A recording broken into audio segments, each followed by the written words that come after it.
Which side would you take?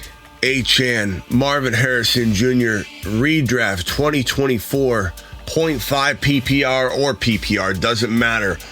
Which side are you taking? I can tell you which side I'm going to take. 10 times out of 10. Let's go through a gauntlet of which side are you taking. The Fantasy Football Show begins right now. Well, looky here, reindeer. We've got 4 individuals on screen, 2 of which are my absolute monster breakouts 2024. So you kind of know that I'm going to go this side of the fence, but this is a formidable opponent right here. Puka Nacua, top 7, top 8, top 9 overall player in best ball, underdog fantasy, promo code Smitty. Drafts and in your mom and pop league, he's still going around 7, 8, 9, 10, 11, 12. Probably a bigger range because we don't know how many running backs will get snuck into a top 10, top 12 ranking or draft if you're drafting with your buddies or grandma or your work league. In best ball, a lot more wide receiver heavy in the top 15. So it does kind of determine where Puka's going to go. But the same thing could be said about Marvin Harrison Jr. But this is an easy call for me. Harrison could have 14, 15 touchdowns as a rookie. I think he pulls in 1,300 plus yards. He has 100 receptions. He's in the most ideal situation a rookie wide receiver could have been handed, aside from maybe Buffalo, but you can even argue that Arizona's better than Buffalo. Arizona and Buffalo were by far the 2 best landing spots. Marvin Harrison Jr. got one of those landing spots. Cook and Puka Nacua, while I like both of them, I don't hate Cook. I just don't love his ADP. I don't like his probable return on investment when this Buffalo Bill team continuously is volatile with their running back usage. I mean, you can say you like Cook, you can say you want to bank on Cook, you can say things are going to change, but I don't necessarily agree with that, and I'm staying clear. Now, what if we take out James Cook and let's put in a different RB? Let's put in an RB that's a little bit higher ranked. How do things change when we start messing around with something like this? One might argue they like this better, but I'm still going to be hitting this button all day long on this combo. Now, to be fair, let's take out Achane and put somebody in a little bit more questionable on this side of the fence and say, I don't know, let's throw in, how about something like this? A guy that I think a lot of people doubt. For whatever reason, he's getting a lot of hate right now in fantasy football circles. I don't know why everybody's out on Jacobs. I think it's the threat of Lloyd. Lloyd looks good. They talk about him like he could be a potential, third down back if they need him to be, and that's scaring a lot of people out of drafting Jacobs and drafting him high. In some cases, these guys, Etienne and Jacobs, go in the same territory, and in most cases, if not all cases, Nacua goes ahead of Harrison. So right here, ADP is going to tell you this side wins, right? Etienne probably drafted higher than Jacobs, Nacua getting drafted higher than Harrison. End of the day, this is a very even ranking.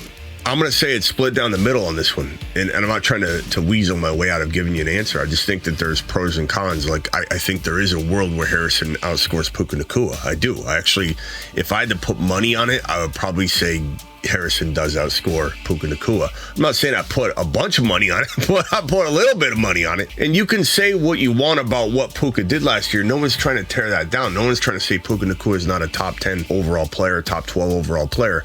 I'm just saying that he is as well. I'm just saying that he's probably going to have, even if he doesn't beat Puka Nacua's rookie year by breaking every record known to man, can he break one of them? Yeah, I think he can attack one of the categories. Let's say he has the most, could he have the most yards? Could he have the most receptions? Could he have the most touchdowns of a rookie ever? Sure, it's certainly possible.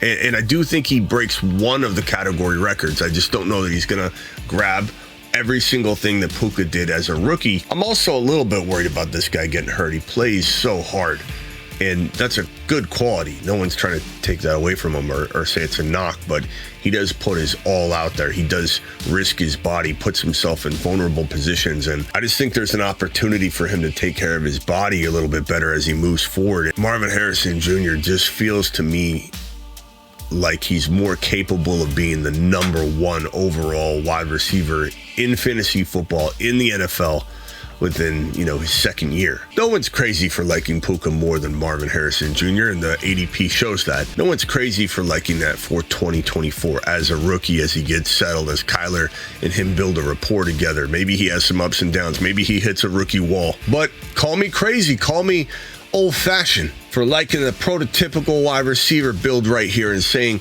I just see it. I just see him becoming that guy. And I'm going to bank on him having that top 4 to 6 wide receiver season as a rookie. This is where the real debate is. So let's wash these two right here. Okay, you may not want to, but I'm going to. The question really comes down to these two guys. And again, this is dead even down the middle, but these two guys, I mean, I love Etienne. He was a top 5 running back last year. People doubted him. He's been a Moon Man graduate. We've liked him higher than most people could possibly imagine.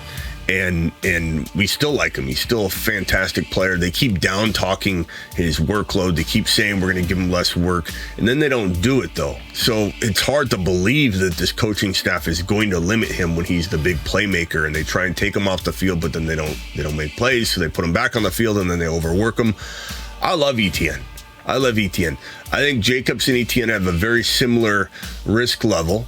I think both of them have the ability to get injured given the history of injury with Jacobs and given that he's taken a ton of carries on in his time. Brutal carries in Las Vegas, brutal situation that he had to endure. And then this guy, he's getting overworked, but I mean, he's doing it. He's doing it live.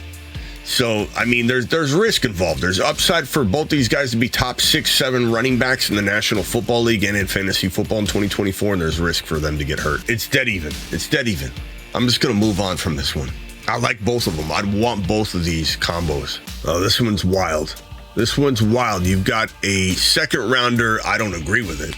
The value of Adams. You've got a second rounder. I don't agree with it in the value of Collins. And you've got a player in Pacheco that you could range anywhere from round 3 to round 4. And he does deserve to be in the late 3rd, mid 3rd. Obviously, he's a great 4th round pick. You've got a first rounder, very, very warranted in Breece Hall. You have a 3rd to 4th rounder and a 3rd to 4th rounder in Kupp and Metcalf. This is a very good question. You got the highest ranked player over here.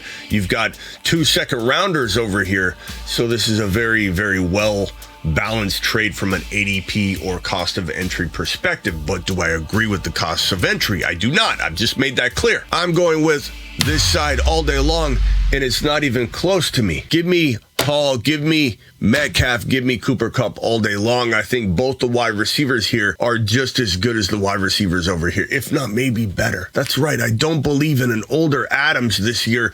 Not this year. Could he do it? Sure. Am I banking on it? No. Am I much safer to walk away from the Davante Adams project at the age of what? Ziggy, how old is Davante Adams? Davante Adams is 31 years old. 31. There's just no way. There's no way. 31 years old. I'm not banking on this in fantasy football. I'm just not doing it. If I'm wrong, okay. I'm getting a DK Metcalf I do believe in. And then at worst, I'm what? Even? At worst, even when I'm wrong, I tell Miss Smitty this all the time. Ask her. Even when I'm wrong, I'm not wrong. If Davante Adams works out, I lose 0 winks of sleep because I've told people to go get DK Metcalf, who in a worst case scenario is dead even to him. Cooper Kupp's more of an injury risk, but I still believe he has the potential to return low-end wide receiver 1 numbers. And Collins, as much as I love Collins, I like Nico a lot. I love Dell. I love Collins. I think Diggs even has a place to have a good season for sure, but I'm banking on the cost of entry of Dell over Collins in round 2, 3. I don't like it at all. I'm taking this side by like I said, landslide. All right, this one was a good one asked by an Instagram commenter. McBride, Tank Dell, Kyren Williams, Kincaid, JJ, and Cook. Now, logically, okay, McBride and Kincaid are very, very close. So even if we washed that and we took that out, we have Dell versus JJ, a clear advantage to a first round pick in JJ, whether we're not happy with his situation or not. He's still a top 6, 7 overall pick. Dell's still a 4th rounder that we love, but he's a 4th rounder. And the difference between Cook and Kyron's ADP is not that far apart. Like this is a world where some people might actually prefer James Cook over Kyren Williams. So the difference for me to have Kyren over Cook does close the gap between Dell and Jefferson enough for me, especially if I'm cuffing Kyren to Blake Corum, as this guarantees me a top 5 running back, a lock in my opinion, in the Kyren Corum situation. I'm going to go with the left side. And I know not everybody will agree with me. I know a lot of people are going to say, but Cook's going to have a great year. And JJ, look, Dell could be a lot better than anybody expects. McBride could be just as good or better or lesser than Kincaid. I think that's the wash part. Really, even if we took the 2 tight ends off the board and we looked at it from this perspective, let's re-examine it. Let's make it a little bit more easy to digest. And let's say JJ and Cook versus Dell and Kyron. It makes it even clearer for me. I'm going Dell and Kyron, and I really don't care what anybody thinks about it if they have a problem with it. Give me the monster combo on the left. Again, you consider this running back duo right here. This top 1 to 5 running back duo by having the combo is glory.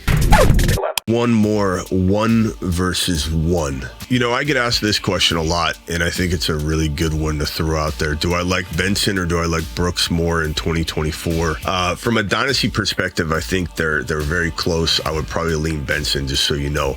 But in a redraft, look, he's going to get more work, you would think, right? As this guy's a backup running back right now. People are so doubting him. I don't know why everyone's thinking Benson isn't the future of Arizona. And if Connor has any misstep at all, and he played very badly the entirety of the year up until when Kyler came back, and you can definitely attribute part of that, you know, to having a more successful offense. I get that. But he also missed chunks of time.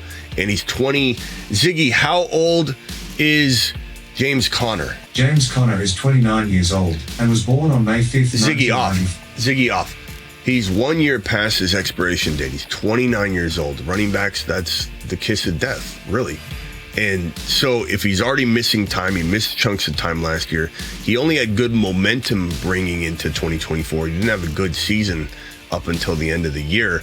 So Benson, to me, is not some guy that's like really far away from grabbing the job, let alone eventually taking over because of injury. He literally could take the job from James Conner. I don't know why everyone's acting like James Conner had such an amazing year last year. He definitely had some good games at the end, no doubt about it, but he struggled and couldn't stay healthy and is 29. It doesn't make sense why everyone keeps acting like he doesn't have amazing hidden, maybe it's hidden, but it's hidden, amazing hidden redraft value. And to be quite frank, by the time Brooks gets on his horse coming back from the ACL tear, and I have no doubt that as long as he's not behind schedule, we'll know more in the coming weeks and months, he is going to be fine. But by the time he gets on his horse and is fully unlocked, will this guy be in the lineup anyway? It's not wild to imagine them both getting the same amount of carries at the same point during the season. I'm going with Benson. I think Benson has the capability of being a top 7 to 12 running back. I'm going to give him a wide range because there's a lot of great running backs in the National Football League, and injuries might have to open the door to get him into the top 7, 8 territory. But I do believe 7 to 12 is capable for this guy. I do see him as kind of like I always say this, if you picture where Marshawn Lynch used to get drafted, it was like 7 to 12 overall. I don't think he'll ever be getting drafted 1, 2, 3, 4, 5, or 6 overall in a fantasy football draft. But do I think he could be borderline turn pick material in fantasy football a year from today? Yes. I think he could go at 9, 10, 11, 12, 13, 14 overall, where we're taking Barkley, where we're taking guys like Garrett Wilson. This is how good he could be in 2025. That's how much I think of Trey Benson, especially in this Arizona Cardinal offense that is absolutely amazing. Now get out of here. Appreciate you all. I'm live Monday through Friday, 8 p.m. Eastern, every single Monday through Friday. I'm also live whenever big news breaks. Deuces.